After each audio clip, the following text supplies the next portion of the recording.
தீர்க்க தரிசன புஸ்தகம் 2வது அதிகாரம் 27 28. ஆவியை ஊற்றுவேன், அப்பொழுது உங்கள் குமாரரும் உங்கள் குமாரத்திகளும் தீர்க்க தரிசனம் சொல்லுவார்கள். உங்கள் மூப்பர் சொப்பனங்களையும் உங்கள் வாலிபர் தரிசனங்களையும் காண்பார்கள். அப்ப யோவேல் தீர்க்கதரிசி மூலியமாய் தேவன் திருவுளம் பற்றுகிறார். மாம்சமான யாவர் மேல் என் ஆவியை ஊற்றுவேன் என்று சொல்லுகிறார். அல்லேலூயா. ஏன் இந்த இடத்துல தீர்க்க தரிசனமாய் மாம்சமான யாவர் மேல் என் ஆவியை ஊற்றுவேன் சொல்றார் அப்படின்னா, அதற்கு முந்தைய காலத்துல எல்லாருக்கும் அபிஷேகம் கிடையாது. எல்லாருக்கும் பரிசுத்தாவுடைய அபிஷேகம் கிடையாது. 3 நபர்களுக்கு மாத்திரம்தான் பரிசுத்தாவின் அபிஷேகத்தை கர்த்தர் வைத்திருந்தார். ஒன்று, தேசத்தை ஆளுகை செய்கிற ராஜா. ராஜாவுக்கு அந்த அதிகாரத்தையும் ஆளுகையும் கொடுக்கும்படியான ஒரு அபிஷேகம். இரண்டாவது, கர்த்தருடைய ஊழியத்தை செய்கிற ஆசாரியன். ஆமென் ஸ்தோத்திரம். ஆசாரியனுக்கு தேவன் அபிஷேகத்தை வைத்திருக்கிறார். மூன்றாவது, கர்த்தருடைய தீர்க்க தரிசனத்தை தீர்க்கதரிசியாய் தீர்க்கமான வார்த்தைகளை உரைப்பதற்காக தீர்க்கதரிசிகளுக்கு என்று கர்த்தர் அபிஷேகத்தை என்ன பண்ணியிருந்தார்? வைத்திருந்தார். இந்த 3 பேர் தான் பழைய ஏற்பாட்டு காலத்தில் அபிஷேகத்தை பெற்றுக்கொண்டு ஆளுகை செய்தார்கள். ஆமை சோத்திரம். அதுபோல ஆசாரிய ஊழியம் செய்தார்கள். அதுபோல தீர்க்க தரிசனமான வார்த்தைகளை உரைத்து ஜனங்களை சரியான பாதையிலே, ராஜாங்கத்தை சரியான பாதையிலே நடத்தி சென்றார்கள். அல்லேலூயா.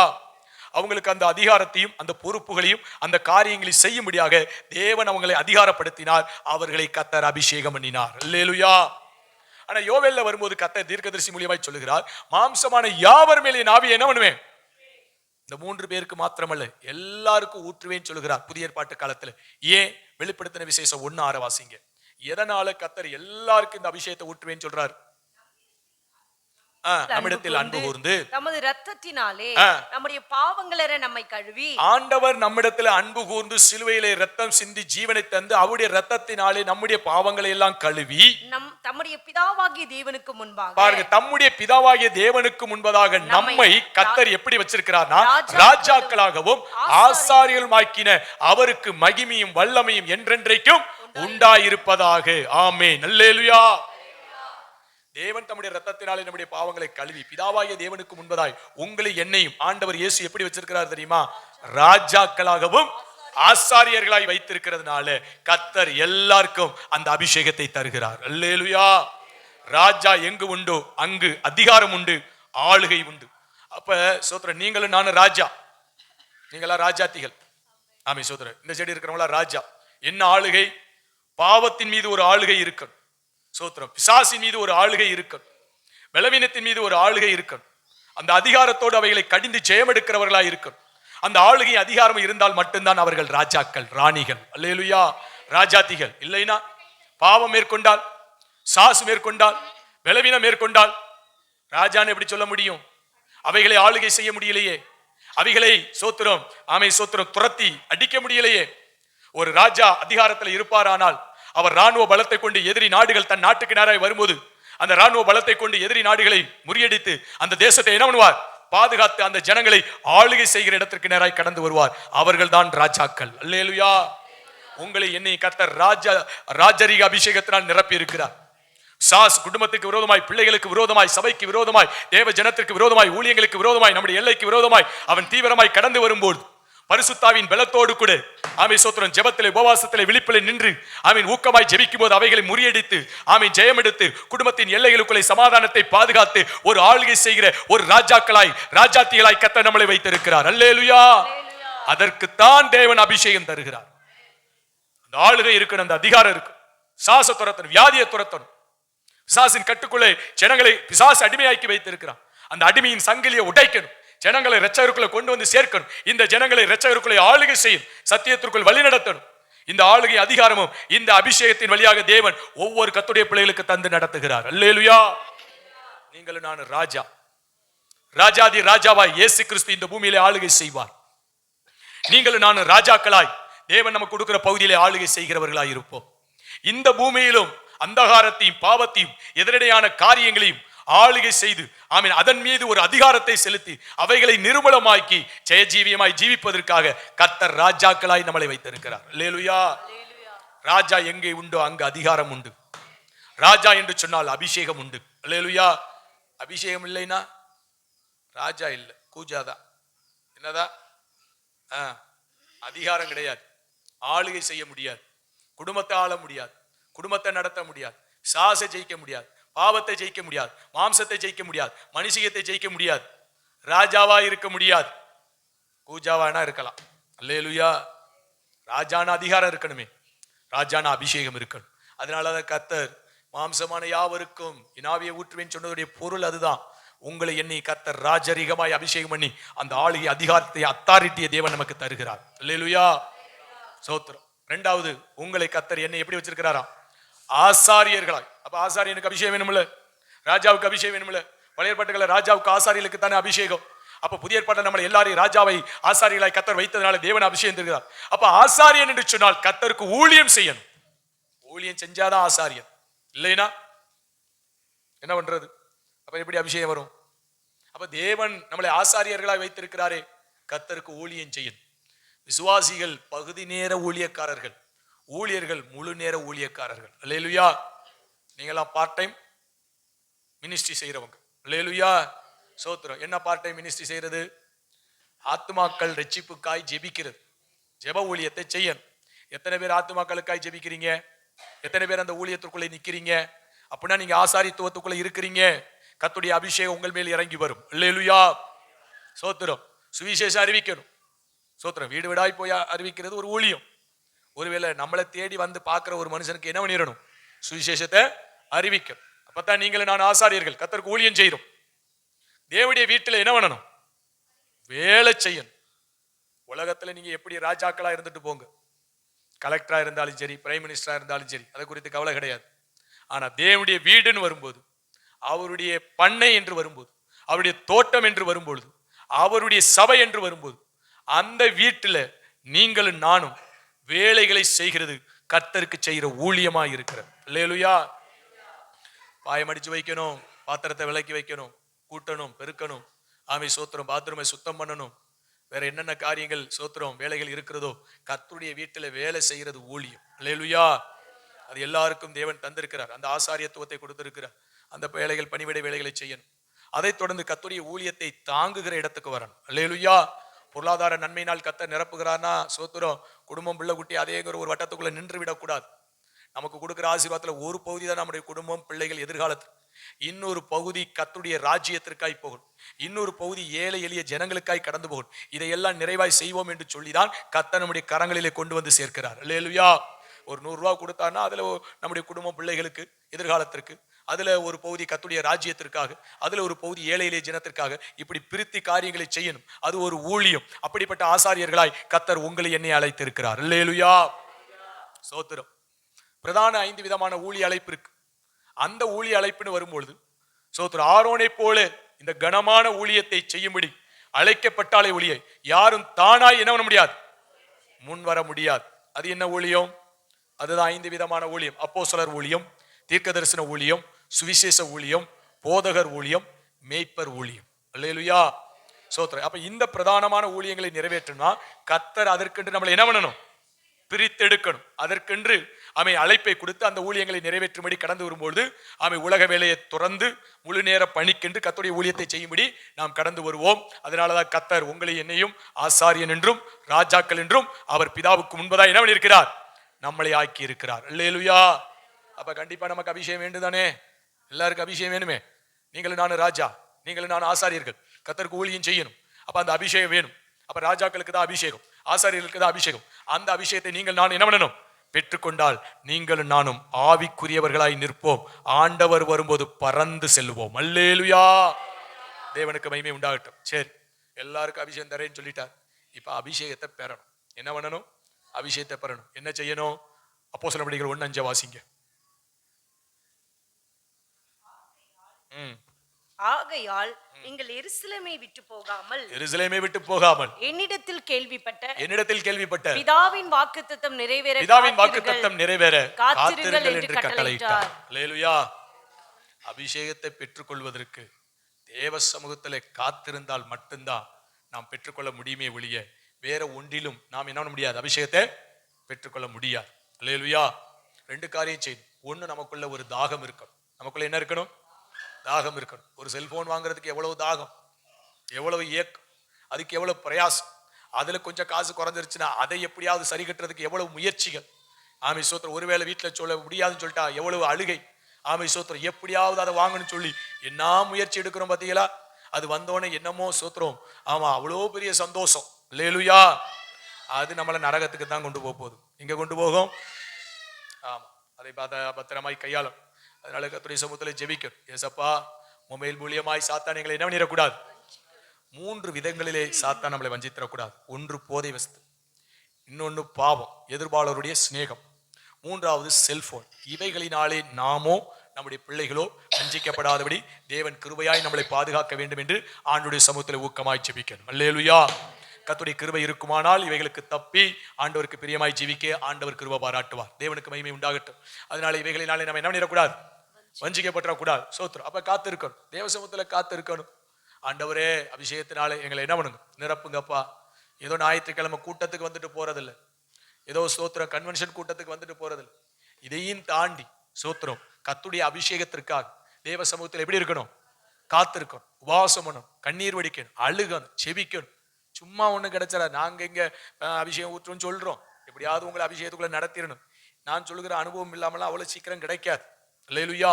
ஆதி நாட்கள்ல பரிசுத்தாவின் அபிஷேகத்தை பெற்றுக்கொள்வது குறைஞ்சபட்சம் 3 நாட்கள், 3 வேளையும் புசியாமல் இருப்பாங்க, குடியாமல் இருப்பாங்க. அப்படி 3 நாட்கள் கடந்து கூட அநேகர் அபிஷேகம் பெறாமல் இருந்திருக்கிறார். அல்லேலூயா. அன்னைக்கு அபிஷேகம் 6 மாதத்துக்குள்ள ஒரு தேவப்பிள்ளை பெற்றுக்கொள்ளலைன்னா ஆமி சோத்திரம் அவ்வளவு அவங்க இருதயம் பாரப்படும், அழுவாங்க, கதறுவாங்க, கத்தட்ட முறையிடுவாங்க. ஏன்பா எனக்கு அபிஷேகம் கொடுக்கல, நான் ஆண்டவர் என்னிடத்துல இருக்கிற குற்றம் என்ன, மீறுதல் என்னன்னு சொல்லி ஆண்டவர்கிட்ட அழுது புலம்பி இரவும் பகலும் இதே புலம்பலாதான் இருக்கும். இப்படி புலம்பி புலம்பி அழுது எப்படியாவது தேவ இரக்கத்தை பெற்றுக்கொண்டு 6 மாதத்திற்குள்ளே அவங்க அபிஷேகத்தின் நிறைவுக்குள்ளே வந்துருவாங்க. அல்லேலூயா. அபிஷேகத்தை பெற்றுக்கொள்வாங்க. இன்னைக்கு அப்படி அல்ல. 15 வருஷம் ஆனாலும் அதை குறித்து கவலையே கிடையாது. பரமராஜ்யம் போக முடியுமா? ஒருவன் ஜலத்தினால் ஆவியினால் பிறவாவிட்டால் தேவராஜ்யத்தை காண மாட்டான், உள்ளே பிரவேசிக்க மாட்டான் என்று யோவான் 3வது அதிகாரம் தெளிவாய் சொல்லுகிறது. அல்லேலூயா. சோத்திரம். மரணம் வந்தா என்ன நிலைமை நம்ம நிலைமை, கத்தர் வந்தா நம்முடைய நிலைமை என்ன? அல்லேலூயா. நான் குடும்ப ஜெபத்துல பிள்ளைகிட்ட சொல்லுவேன், ஆண்டவர் வந்தா நீங்களாம் வர முடியாது, உங்களை விட்டுட்டு போயிடுவார். நான் அபிஷேகம் பெறலையே. சோத்திரம். வயசுலேன்னு சொல்ல முடியுமா? குழந்தைய கருவுல கத்தர் ஒரு குழந்தைய அபிஷேகம் பண்ண அவரால் முடியும். அல்லேலூயா. எந்த வயதிலும் தேவன் அபிஷேகம் பண்ணுவார். அதுக்கு விவரம் வரணும், ஆமா சோத்திரம், பைபிளை படிக்கணும், 4 விஷயம், அதெல்லாம் கிடையாது.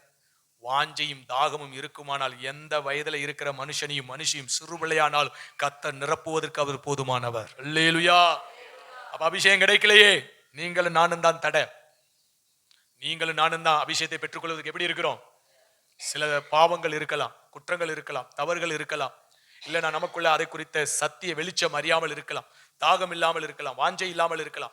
இது நிமித்தமாக அதனுடைய மகத்துவத்தை அறியாததுனால அந்த பரிசுத்தாவின் அபிஷேகத்தை நாம் இதுவரைக்கும் என்ன பண்றோம், பெற்றுக்கொள்ளாமலே காலத்தை தள்ளி கொண்டே இருக்கிறோம்.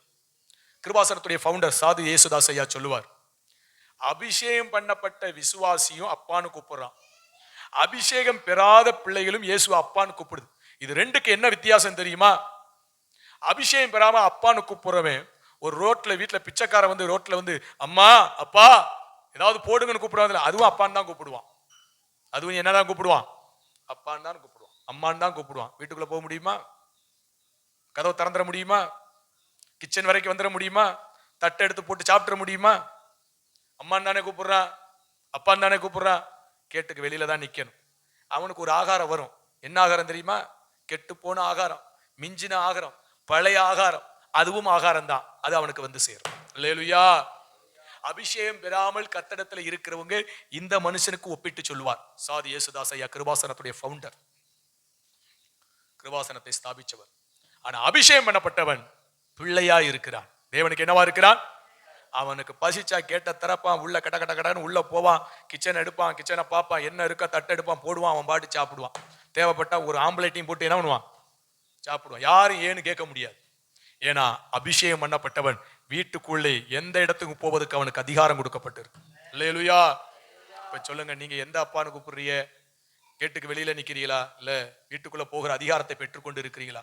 அபிஷேகம் பெற்றால் பரம ராஜ்யத்துக்குள் பிரவேசிக்கிற அதிகாரம் உங்களுக்கு இருக்கு. அபிஷேகம் இல்லை அப்படின்னு சொன்னா கேட்டுக்கு வெளியில தான். கஞ்சி வரும், சோத்திரம், அதுவும் கஞ்சி தானே சாப்பிட்டுட்டு போறாங்க, சோத்திரம். அவன் எங்க படுத்திருக்கிற, அவனுக்கு வீடு உண்டா? சோத்திரம், தெருவில் கிடப்பான். மறுநாள் தினமும் அந்த இடத்துல கேட்க முடியாது. இப்படியே வீடு வீடா சுத்தி திரிவான். அல்லேலூயா. அவன் வாழ்க்கை சோத்திரம் ஒரு நிர்கதியான ஒரு வாழ்க்கையா இருக்கும், பரிதபிக்கக்கூடிய ஒரு வாழ்க்கையா இருக்கும். அதனால கர்த்தருடைய பிள்ளைகள் அபிஷேகத்தை பெறணும். அதுக்காகத்தான் இவ்வளவு நேரம் பிரசங்கிச்சுக்க. நல்லா தூங்கி எந்திரிச்சிட்டு போயிடக்கூடாது. நல்லா பிரசங்கம் பண்ணினீங்கயா, என்ன பண்ணீங்க, என்ன தெரியும், ஒண்ணும் தெரியலையே, எல்லாம் நான் தூங்கி எந்திரிச்சாச்சு. அல்லேலூயா, கர்த்தருக்கு ஸ்தோத்திரம். அதனால அபிஷேகத்தை வாஞ்சிங்க, அதற்காக உபவாசம் பண்ணுங்க, அதற்காக அழுங்க, எப்படியாயிலும் அபிஷேகத்தை பெற்றுக்கொள்ளுங்க. அல்லேலூயா, அவர்கிட்ட இருக்கு. யார்கிட்ட இருக்கு? தேவன்கிட்ட இருக்கு. அவரே சொல்லுகிறார், பொல்லாதவர்களாய் நீங்கள் உங்கள் பிள்ளைகளுக்கு நல்ல ஈவை கொடுக்க அறிந்திருக்கும் போது, பரம பிதாவிடத்தில் பரிசுத்தாவியை கேட்கும் போது அதை கொடுப்பது அதிக நிச்சயம் அல்லவா என்று சொல்லி அல்லவா கடந்து போயிருக்கிறார். அல்லேலூயா, கேட்டா கொடுப்பேன்னு சொல்லி இருக்கிறார். ஆனா இன்னும் நீங்க வாங்கலையே. சோத்திரம். சில பேர் உண்மையிலேயே அபிஷேகம் பெற்றாங்களான்னு சந்தேகமா இருக்கு. ஏன்னா அபிஷேகம் சரியான பாதையில நடத்தும், வழி விலகி கொண்டு போகாது. அல்லேலூயா. அப்ப வழி விலகி கொண்டு போகுதுன்னா அது ஒரு வஞ்சகாவி. அது அபிஷேகத்தை போல என்ன பண்ணுது? ஆமா, எரேமியா 33, 31, 32 வாசித்த பதிலா, தேவ ஜனத்தை போல என்ன பண்ணுவாங்க? உனக்கு முன்பதாய் உட்கார்ந்து இருப்பார்கள், உன் பிரசங்கத்தை கேட்பார்கள். ஆனாலும் அவைகளின்படி அவர்கள் என்ன பண்ண மாட்டார்கள்? நடக்க மாட்டார்கள். சோத்திரம். எசேக்கியேலுக்கு தேவன் சொன்னார். அப்ப கர்த்தர் நல்லவரா இருக்கிறார். இது போல சோத்திரம் நம்ம வாழ்க்கை அப்படி போயிடக்கூடாது. அதனால சோத்திரம், அபிஷேகத்தை என்ன பண்ணிக்கணும்? பெற்றுக்கொள்ளணும். அழுங்க, வாலிப பிள்ளைகள்லாம் அழுங்க. அபிஷேகத்தை பெறாம எல்லாம் ஜீவிக்க முடியாது, ஆவிக்குரிய வாழ்க்கை வாழ முடியாது.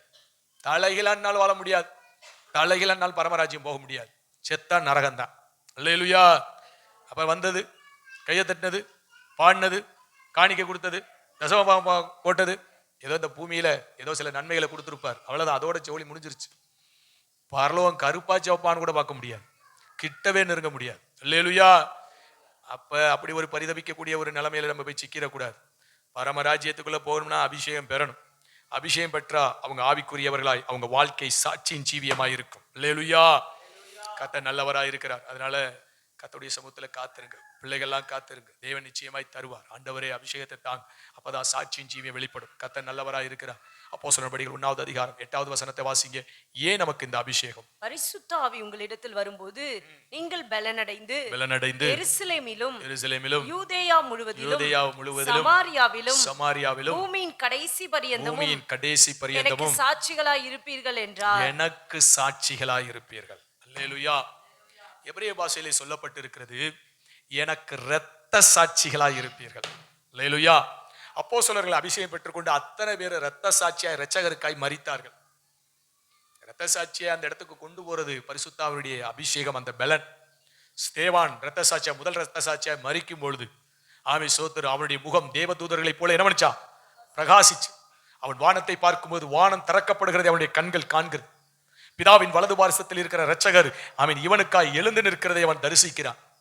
சோத்திரம். விரோதிகளும் துரோகிகளும் எதிராளிகளும் யூதர்கள் என்ன பண்றாங்க? கல்லை எறிகிறாங்க. ஆனா அவனுக்கு அதை குறித்து என்ன இல்லை? ஒரு கவலை இல்லை. அவனுடைய சரீரம் முழுவதும் கற்களால் தாக்கப்பட்டு அடிக்கப்பட்டு சோத்திரம் இரத்த வழிந்தோடி மாண்டு இரத்த சாட்சியாய் 1ஆம் நூற்றாண்டிலே முதல் இரத்த சாட்சியாய் ஸ்தேவான் மரிக்கிறதை பார்க்கிறோம். இந்த இடத்துல அந்த மனுஷனை பலப்படுத்தினது பரிசுத்தாவுடைய அபிஷேகம். அல்லேலூயா. இல்லைன்னா துண்டக்கான துணியக்கான என்ன பண்ணிருப்போம்? ஓடிருவோம். சோத்திரம். அந்த அபிஷேகம் இருக்குமானால் இரத்த சாட்சியாய் தேவனுக்காய் ஜீவிக்க முடியும். அப்போஸ்தலர்களும் சீசர்களும் ஆண்டவருக்காய் இரத்த சாட்சியாய் என்ன பண்ணாங்க? கர்த்தருக்காய் மரித்தார்கள். அல்லேலூயா. கர்த்தர் நல்லவர். 1ஆம் நூற்றாண்டிலே அப்படிப்பட்ட மகிமையான ஊழியங்களை நிறைவேற்றி இரத்த சாட்சியாய் மரித்து இளைப்பாறுதலுக்குள் பிரவேசித்துக் கொண்டு இளைப்பாறுதல் பிரவேசித்து கர்த்தருடைய வருகைக்காய் எதிர்நோக்கி நிற்கிறார்கள். அல்லேலூயா. 21ஆம் நூற்றாண்டுல நீங்களும் நானும் வாழ்றோம்.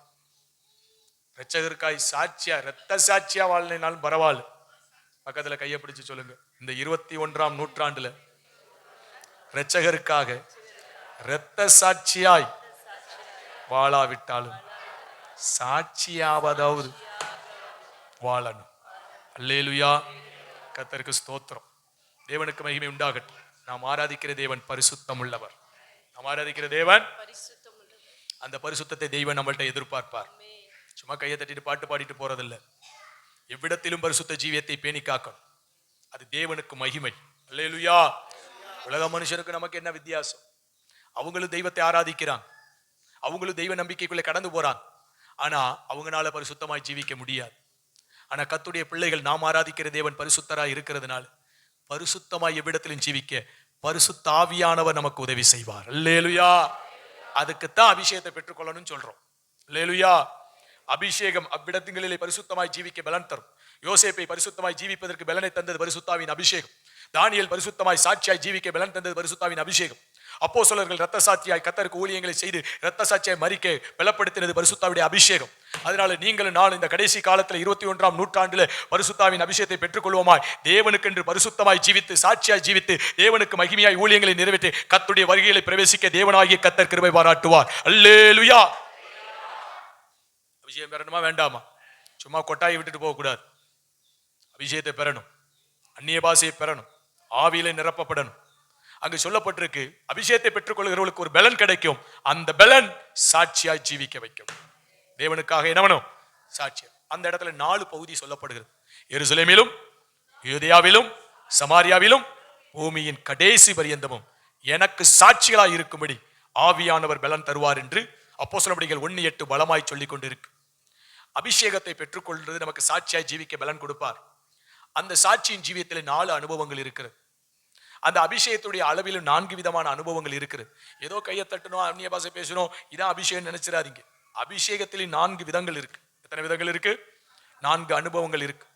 எசேக்கியேல் 47வது அதிகாரம் 3 வாசிப்பீர்களானால் வாசிங்க.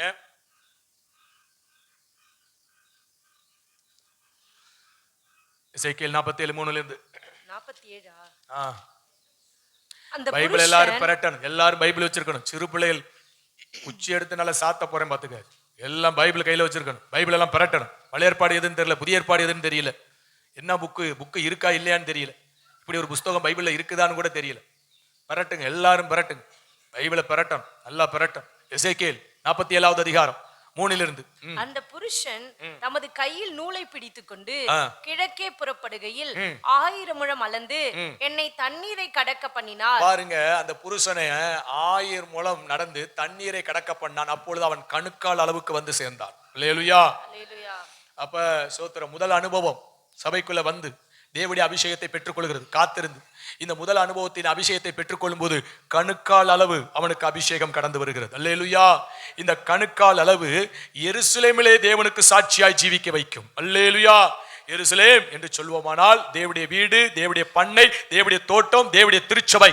இந்த திருச்சபைக்குள்ளே சாட்சியாய் ஜீவிக்க வேண்டுமானால் கணுக்கால் அளவு அபிஷேகம் இருக்கணும். அல்லேலூயா. இல்லைன்னா சபைக்குள்ள சாட்சி இருக்காது. என்ன சபைக்குள்ள சாட்சி? என்னங்க ரெகுலரா சபைக்கு வருவாரா? எப்பயாவது ஒரு முறை வந்துட்டு போவார், இல்லைன்னா அப்பப்ப வந்துட்டு போவார். அது எப்படி வருவார்? காலதாமதமா வருவார். பிந்தி வந்து முந்தி ஓடிடுவார், பிந்தி வந்து முந்தி போயிடுவார். ஆமை சோதரம். எப்படி உள்ள நல்ல உறக்கம். என்ன உறக்கம்? ஆமா, சபைக்குள்ள ஒரு ஆழ்ந்த உறக்கம். சோதரம். அவ்வப்போது என்ன பண்ணுவாங்க? செல்போனை பார்ப்பாங்க. இப்படி எல்லாம் சாட்சியா? சோதரம். ஏன் சாட்சி இப்படி வருது? ஏன்னா கணுக்கால் அபிஷேகம் பெறல. அதனால சபைக்குள்ள உட்கார முடியல, கர்த்தருடைய வார்த்தையை கேட்க முடியல, அதன்படி நடக்க முடியல, அதை விழிப்பாய் கவனிக்க முடியல, ஆமீசுத்திர ஆவியில நிரப்ப முடியல, கைத்தட்டி பாட முடியல, சரியான நேரத்துக்கு வர முடியல, எல்லா கூட்டத்துக்கும் பங்கு பெற முடியல. கணுக்கால் அபிஷேகம் பெறல. அல்லேலூயா. கணுக்கால் அபிஷேகம் பெற்றிருப்போமானால் சாட்சி சபையில உண்டாகும். இவங்களா எல்லா கூட்டத்துக்கும் பங்கேற்பாங்க, சரியான நேரத்துக்கு வருவாங்க, முன்னதாகவே வந்துருவாங்க, பாடல்ல உற்சாகமா இருப்பாங்க, ஆமே சோத்திரம் நல்லா ஜெபிப்பாங்க, முழங்கால நிற்பாங்க, கர்த்தருடைய வார்த்தையை கேட்பாங்க, அதுல கவனம் செலுத்துவாங்க, ஆமே ஊழியருடைய வார்த்தைக்கு கீழ்ப்படிவாங்க. இப்படிப்பட்டதான சாட்சிகள் சபைக்குள்ள எழும்பும். அப்படி உங்களை குறித்த சாட்சி எழும்புகிறது என்றால் நீங்கள் கணுக்கால் அளவு அபிஷேகத்தை பெற்றிருக்கிறீர்கள் என்று அர்த்தம். அல்லேலூயா. அந்த அபிஷேகம் இருக்கா? இல்லைன்னா இன்னும் துளி கூட என்ன பண்ணல, துவக்க காலத்துக்கு இன்னும் வரல. ஆனா வருஷம் ஓடிருச்சு, வருஷம் என்ன ஆகி போயிருச்சு? 5 வருஷம், 10 வருஷம், 15 வருஷம், 20 வருஷம். கர்த்தருடைய வருகை நெருங்கி கொண்டிருக்கு. இன்னும் கணுக்கால் அளவு கூட என்ன பண்ணல, நம்ம வாழ்க்கையில பெறாமல் இருக்கிறோம். அதனால கணுக்கால் அளவு அபிஷேகம், முதல் கட்ட அபிஷேகம், அது எருசலேமிலே சாட்சியாய் நம்மளை கொண்டு போய் நிறுத்தும். அதை தொடர்ந்து எசேக்கியேல் 47:4 வாசிப்பீர்கள். பின்னும் அவன் 1000 முழம் அளந்து என்னை தண்ணீரை கடக்க பண்ணினார். அங்கே தண்ணீர் முழங்கால் அளவாய் இருந்தது. இரண்டாவது இன்னும் 1000 முழம் கடக்கணும். கடந்தா அந்த தண்ணி கணுக்கால் அளவுல இருந்து எங்க வந்துருது? முழங்கால் அளவுக்கு வருது. அப்ப ஆவியில நிரம்பி நிரம்பி நிரம்பி அபிஷேகத்துல நிரம்பணும்.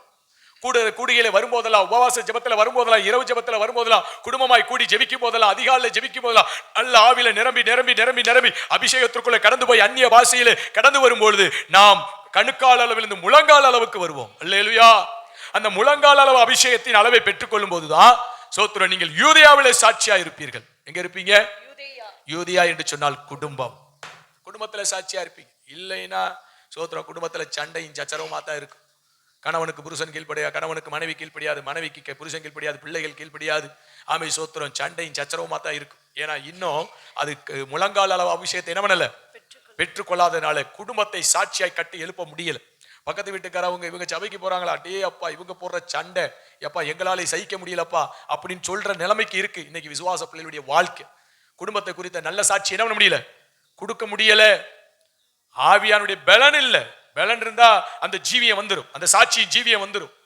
கணவனுக்கு கீழ்ப்படி அந்த ஆவியானவர் சொல்லிக் கொடுப்பார், மனைவியை நேசிக்க ஆவியானவர் சொல்லிக் கொடுப்பார், பிள்ளைகள் பெற்றோருக்கு கீழ்ப்படி ஆவியானவர் சொல்லிக் கொடுப்பார். அந்த முழங்கால் அளவு அந்த அபிஷேகம் தான் குடும்பத்தை ஆமை சமுதாயத்திற்கு மத்தியிலே சாட்சியின் பகுதியிலே கொண்டு போய் நிறுத்தும். அல்லேலூயா, சோத்திரம். மூன்றாவது பின்னும் அவர் பின்னும் அவர் 1000 முழம் அளந்து என்னை கடக்க பண்ணினார். அங்கே தண்ணீர் இடுப்பளவாய் இருந்தது. இப்ப எங்க வந்துருச்சா மூணாவது நிலைமை. அப்ப அபிஷேகத்துல நிரப்பிக்கிட்டே இருக்கணுமா இல்லையா? சோத்திரம், அதுல அளவு கூடிக்கிட்டே இருக்கணுமா இல்லையா? ஏதோ கையை தட்டின அந்நிய பாஷை பேசின அத்தோட போறதா? கணுக்கால் அளவுல இருந்து முழங்கால், முழங்கால் அளவு இடுப்பளவு போடும். இப்படி போக போகதான் உங்களுடைய சாட்சியின் எல்லைகள் விரிவாக்கப்படும். மூன்றாவது, சமாரியாவிலே நீங்க எப்படி இருப்பீங்க? சமாரியா என்று சொன்னால் ஆமை சோத்திரம், சமுதாயத்திற்கு மத்தியில, உங்களுடைய உறவுகளுக்கு மத்தியில, வேலை ஸ்தலங்களுக்கு மத்தியில, படிக்கிற இடத்துல நீங்கள் இயேசுவுக்கு சாட்சியாய் ஜீவிக்க அந்த இடுப்பளவு அபிஷேகம் உங்களை என்னையும் பலப்படுத்தும். அல்லேலூயா. இல்லைனா படிக்கிற இடத்துல சாட்சியா இருக்க முடியுமா? வேலை பார்க்கிற இடத்துல சாட்சியா இருக்க முடியுமா? சமுதாயத்தில் சாட்சியா இருக்க முடியுமா? உறவுகளுக்கு மத்தியில சாட்சியா இருக்க முடியுமா? அநேகருடைய வாழ்க்கையில சாட்சி கேடு. காரணம், இந்த அபிஷேகத்துடைய பலன் இல்லை. பலன் இருந்தா தானே சாட்சியா வாழ முடியும். அப்போஸ்தலர் 1:8 அதானே சொல்லுது, உன்னதத்தில் ஆவி ஊற்றப்படும் பொழுது நீங்கள் என்ன பண்ணுவீங்க? பலன் அடைந்து எருசலேம், யூதேயா, சமாரியா, பூமியின் கடைசி பரியந்தம் எனக்கு என்னவா இருப்பீர்கள்? சாட்சியா இருப்பீர்கள். சாட்சி இல்லையே, அபிஷேகம் இல்லையே. அபிஷேகம் பெற்றாதானே சாட்சி வாழ்க்கை. அவர்கள் தான் ஆவிக்குரியவர்கள், அவர்கள் தான் பரமராஜ்யத்தை சுதந்தரிப்பார்கள். அதனால அபிஷேகத்தை பெற்றுக்கொள்ளணும், அந்த அளவுக்கு அடுத்தடுத்து போகணும். அடுத்து எசேக்கியேல்ல சொல்லப்பட்டிருக்கு, இன்னும் 1000 முழம் அளந்தார். அங்கே அது நான் கடக்க கூடாத நதியா இருந்தது. தண்ணீர் நீச்சலாளரமும் எங்க போயிருச்சு பத்தியலா? இப்ப இடுப்பளவுல இருந்து எங்க போயிருச்சு? நீச்சல் ஆழத்திற்குள்ளே கடந்து போயாச்சு. கடக்க முடியாத நதியுமா இருந்தது. அந்த நீச்சல் ஆழங்கிறது தான் முழுவதும் ஆவியானுடைய கண்ட்ரோல், முழுவதும் ஆவியானுடைய ஆளுகை. அல்லேலூயா. அந்த முழு ஆளுகை நமக்குள்ள வரும்போது அப்போஸ்தலர் 1:8 சொல்லப்பட்டிருக்கு, கடைசி பூமியின் கடைசி பரியந்தமும் நீங்க எந்த இடத்துல போய் உங்களை விட்டாலும் இரட்சகருக்கு சாட்சியா ஜீவிக்கும்படியாய் அந்த அபிஷேகம் அந்த பாதையில நடத்தி செல்லும். அல்லேலூயா. சில பேரை வெளிநாட்டுக்கு விட்டுட்டோம்னா சோத்திரம், போகும்போதெல்லாம் நல்லா தான் நம்ம ஆட்கள் நம்மளோட பேசிட்டு போவாங்க. ஆனா வெளிநாடு போயிட்டா அப்படியே அவங்களுடைய கலாச்சாரம் என்ன ஆயிருது? மாறிடுது. நடை, உடை, பாவனை, ஆமை சோத்திரம், தோற்றம் முதற்கொண்டு அத்தனை மாறி போகுது. ஏன் தெரியுமா? நீச்சல் ஆழத்தின் அபிஷேகம் இல்லாததுனால அந்த உலகம் இவர்களை வாரிக்கொள்ளுது. அல்லேலூயா. ஒரு தேவ பிள்ளை சோத்திரம் ஒரு சூழ்நிலை நிமித்த வெளிநாடு கடந்து போகும். சோத்திரம், நல்ல ஒரு ஆவிக்குரிய பிள்ளை சோத்திரம், சபையில நல்ல சாட்சி பெற்ற பிள்ளை. போய் சோத்திரம் வாட்ஸ்அப்ல ஒரு போட்டோ, என்னடான்னு பார்த்தா டவுசர் போட்டு நிக்குது. என்ன போட்டு நிக்குது? டவுசர் போட்டுக்கிட்டு அது வாட்ஸ்அப்ல போஸ்ட் கொடுக்கும். அப்ப வெளிநாட்டுக்கு போனா அவங்கள மாதிரி டவுசர் போடுறதா? அல்லேலூயா. சோத்திரம், இன்னைக்கு அது ரொம்ப ஃபேஷன் ஆயிருச்சு. என்ன ஆகி போயிருச்சு? ஆமா, ஆண்களும் சரி பெண்களும் சரி டவுசரை போட்டுக்கிட்டு ஊர் சுத்துறது. அல்லேலூயா. நைட் டிராவல் பண்ண முடியல. நைட் டிராவல் பண்ண ஆம்பளை ஆளா இருந்தாலும் சரி பொம்பளை ஆளா சரி அழகா டவுசரை போட்டுக்கிட்டு தெரியுதுங்க. அரசாங்கம் சொல்லி கொடுக்குது, 6வது படிச்சா பேண்ட் போடு, 5வது வரைக்கும் டவுசர் போடு. ஒரு அரசாங்கத்துக்கு அறிவு இருக்கிற அறிவு கூட ஆவிக்குரிய மனுஷனுக்கு இல்ல. பாத்தீங்களா? அல்லேலூயா. இன்னைக்கு நிறைய ஊழியர்கள் சோத்திரம் பயண காலத்தை பார்த்தா பயங்கரமா இருக்கு. அல்லேலூயா. டவுசரை போட்டுக்கிட்டு சோத்திரம் போறாங்க. அப்படி போடக்கூடாது. 6வது தாண்டிட்டா பேண்ட் தான். சோத்திரம் அப்படிதான் போடணும், ஆணா இருந்தாலும் பெண்ணா இருந்தாலும். வெளிநாட்டுல போய் விட்டதுனால சோத்திரம் இது நம்ப முடியலாம், இப்படி இருக்குது. ஆனா உங்களை ஒரு மாசம் வெளிநாட்டுல அமெரிக்காவில் வச்சு இங்கே போல விட்டுட்டு வந்தா தான் தெரியும் இந்த முடியெல்லாம் எப்படி அயன் பாக்ஸ் வச்சு தேய்ச்சு அப்படியே பார்த்தீங்கன்னா சோத்திரம் அடே அப்பா அப்படி நீர் கம்பி மாதிரி நிற்கிது. எப்படி நிற்கிது? கம்பி மாதிரி நிற்கிது. அதற்கு பல ஆயிரங்களை செலவு பண்ணிக்கிட்டு இந்த வேலைகளை செய்கிறாங்க. அல்லேலூயா. உனக்கு எந்த இடத்துல போய் விட்டா என்ன, நீ இரட்சகருக்கு பிள்ளை. அல்லேலூயா. அங்கும் தேவனுக்கு சாட்சியாய் ஜீவிக்கும்படியாக தான் அந்த நீச்சல் ஆழத்தின் அபிஷேகத்தை தேவன் தந்து நடத்துகிறார். அல்லேலூயா. சில பேர் கிராமத்துல இருந்து பட்டணத்துக்கு போயிடக்கூடாது. ஆமை சோத்திரம். அவன் கூட ஒழுங்கா இருப்பான். யாரு? பட்டணத்துல இருக்க அவன் எப்பொழுதும் போல. இதுதான் என்ன பண்ணும்? சோத்திரம். இருக்கிறதையும் நாளா கிழிச்சுக்கிட்டு தெரியும். அல்லேலூயா. கேட்ட பட்டணத்துக்கு போயிட்டாகலாம். இன்னும் பட்டணத்துக்கு போனா என்ன? சோத்திரம். உடைய யாரு கிழிக்க சொன்னா, உடைய யாரு குறைக்க சொன்னா? அல்லேலூயா. உன் தோற்றத்தை யார் மாற்ற சொன்னா? ஆமி சோத்திரம். அங்கே போனோம்னா அங்கே 4 பேர் சொல்லி கொடுத்ததை பார்த்துக்கிட்டு சோத்திரம். இந்த மேக்கப் பண்ணுகிற பார்க்கணுமே. இங்க நீங்க நல்லா இப்படி வேஷ போடுறீங்க. உங்களையெல்லாம் பட்டணத்துல விட்டு பார்த்தா தான் தெரியும். இல்ல பட்டணத்துக்குள்ள எப்படி இருக்கிறீங்கன்னு அங்கே வந்து பார்த்தா தான் தெரியும். கர்த்தர் நல்லவரா இருக்கிறார். அல்லேலூயா. சோத்திரம். அதனால எதையாவது ஒன்று அப்பி கலராயிரணுமா? யாரெல்லாம் கலரானோ என்கிட்ட சொல்லுங்க, 4 அப்புறேன் நல்ல கலராயிருவீங்க. அல்லேலூயா. என்ன கலராகி கிழிக்க போறீங்கன்னு தெரியல. பரமராஜ்யம் போக முடியுமா? அதுக்கு ஏதாவது வழி உண்டா? அதை குறித்து சிந்திக்கிறோமா? தோல் வெள்ளையாகணுமா? தோல் என்னவாகணும்? தோல் வெள்ளையாகி என்ன செய்ய போறீங்க? அதை சொல்லுங்க. தோல் வெள்ளையாகி என்ன செய்ய போறீங்க? பாருங்க, முடி கருப்பா இருக்கணுமா, தோல் வெள்ளையா இருக்கணுமா? கருப்பா இருக்கிற வெள்ளையா இருக்கிற டை அடிச்சு கருப்பாக்குறது, தோல் கருப்பா இருந்தா அது வெள்ளையாக்குறது. சோத்துரும். இது ஒன்னத்துக்கு உதவாது. மண்ணுக்கு போகுது. எதுக்கு போகுது? மண்ணுக்கு போகுது. ஆரம்ப காலத்துல பாடி பில்டிங் பண்ணுவேன். ஆண்டவருக்குள்ள வந்ததுக்கு அப்புறம் சோத்துரும். ஆண்டவர் எனக்கு உணர்த்துற, டேய் மண்ணு திங்க போற உடம்புடா, இதுக்கு ஏன்டா இந்த பாடு அப்படின்னாரு. ஏன்னா 4 மணிக்கெல்லாம் எந்திரிச்சு ஓடுவேன். ஓடி போய் பாடி பில்டிங்ல அப்படி இப்படிலாம் செஞ்சுட்டு சோத்துரும். அதுல பெரிய சாதனை ஆக்கணும், சாதனையாளர் மாறணும் அப்படின்னு சில காரியங்கள்ல வந்தேன். கர்த்தருக்கு சோத்துரும். ஆனா ஆண்டவருக்குள்ள வந்ததுக்கு அப்புறம் அவர் சொன்னாரு, இது மண்ணு திங்க போற உடம்புடான்னாரு. அல்லேலூயா. அதனால உள்ளான மனுஷன் கர்த்தருக்குள்ள வல்லமையாய் பலப்படணும். இது மண்ணுக்கு போயிரும். ஆன்மா நரகத்துக்கு போயிடக்கூடாது. சாத்தான் வஞ்சிப்பான். எந்த இடத்துக்கு போனாலும் இரட்சகருக்கு எப்படி இருக்கணும்? சாட்சியாய் இருக்கணும். அல்லேலூயா. சரி, உங்களை அடையாளத்துக்காண்டி பார்த்துக்க. கர்த்தர் நல்லவரா இருக்கிறார். தேவனுக்கு மகிமை உண்டாகட்டும். சரி, அதனால எவ்விடத்திலும் தேவனுக்கு எப்படி இருக்கணும்? சாட்சியா இருக்கணும்னா நீச்சல் ஆழத்தின் அபிஷேகத்தை என்ன பண்ணணும்? பெற்றுக்கொள்ளணும். பெற்றுக்கொள்வீங்களா? அல்லேலூயா. கணுக்கால் அளவு, முழங்கால் அளவு, இடுப்பளவு நீச்சல் ஆழங்கிற அபிஷேகத்துக்குள்ள போகும்போது தேவன் ஆசீர்வதிக்கவே ஆசீர்வதிப்பார். எல்லாம் முழங்கால் மண்டிடுவோம். எப்படியாவது நீங்க அபிஷேகத்தை பெற்றுக்கொள்ளணும். சிறு பிள்ளைகளா இருந்தாலும் தேவன் தருவார். வாலிப பிள்ளைகளுக்கும் தேவன் தருவார். ஆண்டவரே, சிறியோரையும் கர்த்தர் நிரப்புவார், பெரியோரையும் கர்த்தர் நிரப்புவார். அபிஷேகம் இல்லாமல் பரமராஜ்யத்தை அடைய முடியாது. அபிஷேகம் தான் நம்மளை ஆவிக்குரியவர்களாய் நிறுத்தும். இல்லை நாம் மாம்சத்திற்குரிய கிறிஸ்தவர்களாய், உலக கிறிஸ்தவர்களாய், மாம்சம் நடத்துகிற பாதையிலே நடக்கிற கிறிஸ்தவர்களாய் போயிருவோம். அது நம்மளை வஞ்சிக்கும், ஏமாற்றும். அதனால ஆவிக்குரிய கிறிஸ்தவர்களாய் நீங்களும் நானும் இருக்கும்படிக்கு ஆவியானவரால் நிரப்பப்படும். ஒரு விஷயம், எல்லாரும் ஜெபம் பண்ணுங்க பார்ப்போம். அழுது ஜெபம் பண்ணுங்க. உங்களுக்கு அழுக வருமான்னு தெரியல. ஆமா, ஒரு முடி வெள்ளையானா மட்டும் அழுக வரும். மூஞ்சில ஏதாவது ஒரு பிம்பிள் வந்துடக்கூடாது, உடனே அழுக வந்துடும். ஆவியானவர் பெறாமல் இவ்வளவு காலம் நம்ம காலத்தை கடத்திக்கிட்டு இருக்கிறோமே, கர்த்தருடைய வருகை வந்தா எப்படி போவோம்? ஆண்டவரே, என்ன நிரப்பிருங்கப்பா, என்ன அபிஷேகம் பண்ணிருங்கப்பா. உண்மையா கேட்பீங்கன்னா கர்த்தர் இந்த நாள்ல நிரப்புவார்.